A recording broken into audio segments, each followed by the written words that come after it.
बिस्मिल्लाहिर्रहमानिर्रहीम, अस्सलाम वालेकुम। मैं हूं मखदूम शहाबुद्दीन। मंगल 13 जनवरी 2026 के इख्तिताम के साथ ही मशरिक़ वुस्ता एक मरतबा फिर हाई अलर्ट पे जा चुका है। पेंटागन में डोनाल्ड ट्रंप को अहम तरीन ब्रीफिंग दी गई है। ईरान पर फौजी हमला, ईरान में फौजी कार्रवाई, इसके हवाले से और तमाम तर ऑप्शन जेरे गौर आने के बाद डोनाल्ड ट्रंप ने ईरान के अंदर एहतजाज करने वालों के लिए पैगाम जारी किया है कि एहतजाज भी जारी रखें, हुकूमती जो ऑफिसेज हैं, हुकूमती जो बिल्डिंग्स हैं, तनसीबात हैं, उन पर कब्जे करें, मदद पहुंच रही है। इस एक ऐलान के बाद ईरान हाई अलर्ट पे जा चुका है। सूरत हाल यकसर तब्दील हो चुकी है। रूस ने भी इस सारी सिचुएशन के अंदर एंट्री दे दी है। 8-10 बड़ी डेवलपमेंट्स हैं अभी तक की जो आपके सामने रखनी है। वही दरखास्त जो इससे पहले कुछ व्लॉग्स में आपके सामने रखी कि हमारे इस चैनल को भारत, अफगानिस्तान और पाकिस्तान मुखालिफ मुतअद्दिद अकाउंट्स की तरफ से रिपोर्ट किया जा रहा है। इस रिपोर्टिंग का असर जाहिर करना आपके हाथ में है। इस वीडियो को लाइक करें, एक के बजाय ज्यादा से ज्यादा कमेंट्स करें और अगर हो सके तो इस वीडियो को मुख्तलिफ व्हाट्सएप ग्रुप्स में शेयर भी कीजिएगा। सबसे पहले तो नाज़रीन इकराम, मैं आपको यह बता दूं कि इस वक्त अमेरिका ने भी अपनी तैयारियां शुरू कर दी हैं।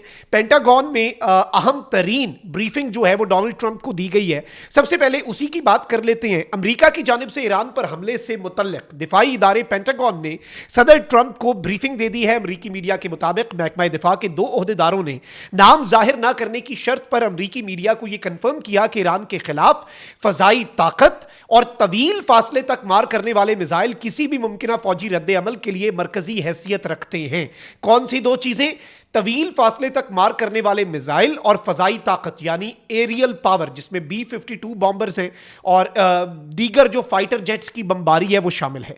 रिपोर्ट के मुताबिक इसके साथ साथ पेंटागन के मंसूबा साजों ने सदर ट्रंप को साइबर ऑपरेशन के ऑप्शंस और नफ्सियाती मुहिम्मात भी पेश की हैं, जिनका मकसद ईरानी कमांड के ढांचे और मवासलात और सरकारी मीडिया को मुतासर करना। यानी साइबर अटैक्स भी होंगे और साइकोलॉजिकल अटैक जो है, जो ईरान के कमांड स्ट्रक्चर को मुनहदिम कर दे, इस तरह की कार्रवाइयां, उन पर भी अमेरिका के सदर को ब्रीफिंग दी गई है। अमेरिकी हुकाम का मजीद कहना था कि साइबर, नफ्सियाती ऑपरेशंस और रिवायती फौजी कुव्वत मिलकर भी एक ऑप्शन हो सकते हैं। यानी रिवायती फौजी ऑपरेशन तो हम करें, साथ हम ये वाले साइबर और साइकोलॉजिकल वॉरफेयर जो है उसकी फील्ड में भी ईरान को टफ टाइम दें। दोनों अमेरिकी ओहदेदारों ने इस बात पर जोर दिया कि जंग का अभी कोई हतमी फैसला नहीं हुआ और अब दीगर चीजें जो हैं वो इन द फ्यूचर होंगी।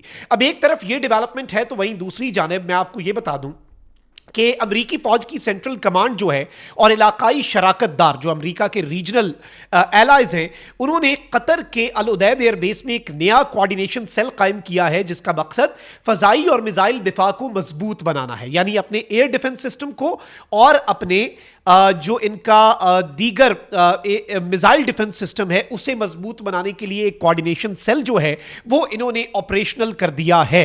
और नया middle east air defence combined defence operation cell जो है ये बेसिकली अमेरिका और इलाकाई शराकतदारों के एहलकारों पर मुश्तमिल है। और इस सब के अंदर जो इंपॉर्टेंट चीज है वो ये है कि ये अमेरिका का दिफा करेगा, अमेरिका के रीजनल बेसिस का मिडल ईस्ट में।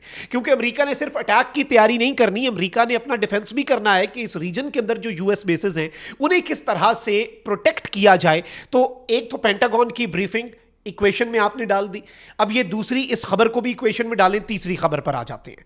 अमेरिकी सदर डोनाल्ड ट्रंप ने ईरान में जारी मुजाहिरों के हवाले से बयान देते हुए कहा है कि ईरान के मुहिब्बे वतन लोग एहतजाज जारी रखें, मदद पहुंच रही है। अपने social media platform truth social पर जारी पैगाम में ट्रंप ने कहा कि ईरान के मुहिब्बे वतन लोग एहतजाज जारी रखें और अपने इदारों पर कब्जा कर लें।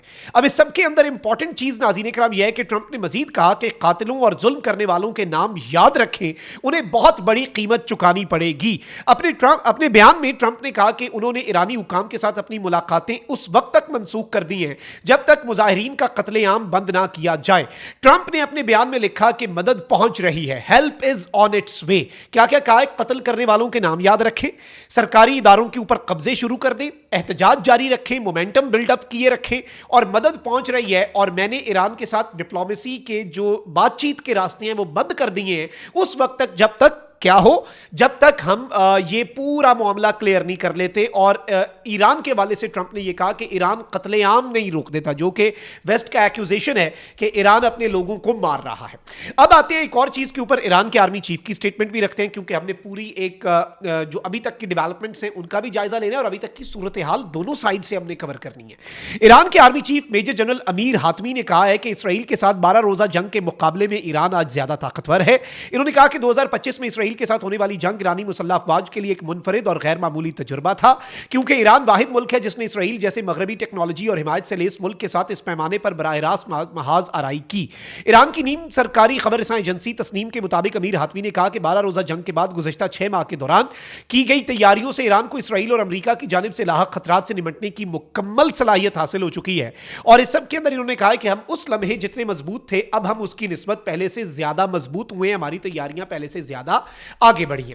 ایک تو یہ ڈیولپمنٹ ہے. وہیں دوسری جانب اب یو ایس جو میڈیا آؤٹلیٹس ہیں وہ بھی یہ کنفرم کر رہی ہیں کہ ایران نے جو اسٹار لنک ہے اس کے اوپر کریک ڈاؤن شروع کر دی. میں نے پچھلے ولاگ میں آپ کے سامنے یہ اپڈیٹ رکھی تھی.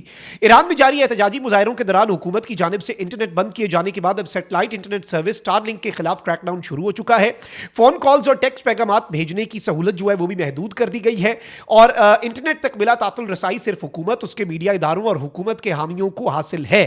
ایک امریکی این جی او نیٹ فریڈم پائنیئرز جو ہیں ان کے شریک بانی, انہوں نے امریکی اخبار کو بتایا کہ ایرانی حکومت کی جانب سے سروس میں خلل ڈالنے کی کوششوں سے اسٹار لنک کی رفتار ضرور متاثر ہوئی, اسے مکمل طور پر بند نہیں کیا جا سکا. اور اس کے حوالے سے یہ بھی خبریں آئیں کہ ملٹری گریڈ جو جیمرز ہیں وہ ایران کے پاس نہیں تھے اسٹار لنک کا نیٹ بند کرنے کے لیے. یہ ملٹری گریڈ جیمرز جو ہیں یہ پرووائڈ کیے گئے ہیں چائنا کی طرف سے یا ایون رشیا. اب چائنا نے بھی یہ بات کہی ہے, کیونکہ ٹرمپ نے کہا ہے کہ وہ ممالک جو ایران کے ساتھ تجارت کرتے ہیں ان پر 25% اضافی ٹیرف جو ہے وہ میں عائد کرنے جا رہا ہوں. یہ ایک بڑی چیز ہے, لیکن چائنا نے کہا ہے کہ ہم ہر ضروری اور ہنگامی قدم اٹھائیں گے. اور اب روس نے ایران پر امریکی حملے کی دھمکیوں کی مذمت کر دی ہے اور اسے ناقابل قبول قرار دے دیا ہے. روسی وزارت خارجہ کی جانب سے جاری بیان میں کہا گیا ہے کہ ایران پر امریکی حملے کی دھمکیاں قطعی طور پر ناقابل قبول ہیں. امریکہ ایران میں بے امنی کو بہانہ بنا کر دوبارہ حملہ نہ کرے. روسی وزارت خارجہ نے کہا کہ اس طرح کا اقدام مشرق وسطی میں تباہ کن نتائج کا باعث بنے گا اور عالمی سلامتی کے لیے بھی خطرہ ہوگا. روسی وزارت خارجہ کی جانب سے جاری بیان میں کہا گیا کہ ایران کے غیر ملکی شراکت داروں کو تجارتی محصولات بڑھا کر بلیک میل کرنے کی کوششوں کو بھی مسترد کرتے ہیں. روسی وزارت خارجہ نے کہا کہ ایران میں مصنوعی طور پر بھڑکائے گئے احتجاج اب ماند پڑ رہے ہیں. یعنی رشیا نے کہا ہے کہ ایران کے اندر جو پروٹیسٹ ہو رہے ہیں انہیں آرٹیفیشلی بھڑکایا گیا ہے. امید ہے کہ ایران میں حالات بتدریج مستحکم ہو جائیں گے. اب ایک طرف تو ناظرین کرام امریکی صدر ڈونلڈ ٹرمپ کو بڑے طریقے سے جو بریفنگ دی گئی ہے اس میں تمام تر آپشنز جو ہیں وہ سامنے آئے ہیں اور پینٹاگون کے جو اہلکار ہیں, اور اس بریفنگ کے بعد ٹرمپ کا یہ ٹویٹ آنا کہ بھائی ایران کے جو محب وطن لوگ ہیں keep protesting and take over your institutions, اپنے اداروں پر قبضہ کر لو. یہ کوئی چھوٹی موٹی بات نہیں ہے. ایک ملک کا صدر دوسرے ملک کے شہریوں کو کہہ رہا ہے کہ مدد پہنچ رہی ہے, ہمارے اوپر تم لوگ تکیہ کر سکتے ہو, یعنی اپنا مومنٹم برقرار رکھو, سرکاری عمارتوں پر قبضے شروع کر دو, چیزیں اپنے کنٹرول میں لو, مدد آ رہی ہے. اب اس کا کیا مطلب ہے؟ اس کا سادہ سا مطلب ہے اب یہ مدد کیا صرف ٹیرفز ہوں گے کہ ایران کی حکومت کے اوپر ٹیرف لگا دیے, پابندیاں لگا دی اور بات ختم ہو گئی, مکو ٹھپا گیا؟ نہیں بھائی, ایسے نہیں ہونا. Let's be honest here, let's be very practical, اور چیزوں کو ہم اگر پریکٹیکلی سمجھنے کی کوشش کریں گے تو ہمیں بھی آسانی ہوگی پورا منظرنامہ بہتر انداز میں سمجھنے کی. اور اس سب میں آپ کو یہ بتا دوں کہ اس وقت even Raza Pahlavi who says that he is the crown prince اور وہ واپس آئے گا ایران, اب اس نے انٹرنیشنل میڈیا کو کلیش رپورٹ کو ایک انٹرویو دیا اور کہا کہ ایران کی قیادت کے کچھ عناصر ملک چھوڑنے کی تیاری کر رہے ہیں, جہاز بھرا جا رہا ہے. یعنی ایک جو آپ کہہ لیں کہ نیریٹو بلڈ کیا جا رہا ہے کہ ایران کے اندر رجیم جو ہے وہ گھبرا گئی ہے اور یہ سب کچھ ہوا ہے. البتہ تہران میں ایک بہت بڑا پروٹیسٹ ضرور ہوا ہے جو کہ رجیم اور حکومت کے حق میں ہے, جس کے اوپر ایران کے سپریم لیڈر نے بھی یہ سٹیٹمنٹ دی کہ لوگوں نے اپنا فیصلہ سنا دیا ہے اور پروٹیسٹ جو ہیں وہ ہمارے حق میں بھی ہو رہے ہیں. اس کا مطلب ہے کہ سپورٹ بیس موجود ہے. لیکن ایران کے جو رضا پہلوی انہوں نے کہا ہے کہ ایران کے اندر سے خفیہ معلومات موصول ہوتی ہیں, انہیں بشمول سپریم لیڈر کے قریبی حلقے کی خفیہ ملاقاتوں کی تفصیلات بھی ان تک پہنچ رہی ہیں.